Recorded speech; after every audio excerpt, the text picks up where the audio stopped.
өөрийнхөө хийсэн зүйлээс талархал хүлээж авна гэдэг маань маш гоё. Сайн байцгаана уу? Төвшил электроникс компани үйл ажиллагаа хариуцсан менежер Шавдарж байна.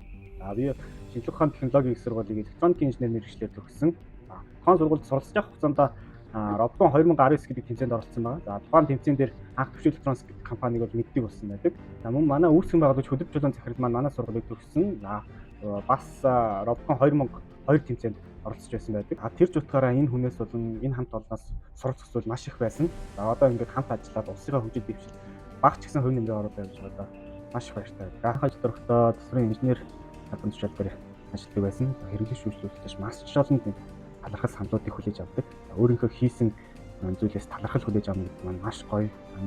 Хийж байгаа зүйлээс урам зориг авах бас нэг шалтгаан байна. Техник технологи хурдтай хөгжин ирээр электрон хавьд маш ихээр үүсэж байгаа. За энэ байгаль орчинд маш их сөрөглөлтийг дагуулад байгаа. Өөрөөр хэлбэл хүмүүсийн хэрэглээ маш өндөр болоод байгааг хэлэхэд байгаа. Манай компани электрон хавь тэр дэндээ зургалтыг сэргээн засварлаж дахин ашиглалтанд оруулж байгаа нь байгаль орчин эдийн засгт оруулж байгаа томоохон хөрөнгө мөр гэж боддог.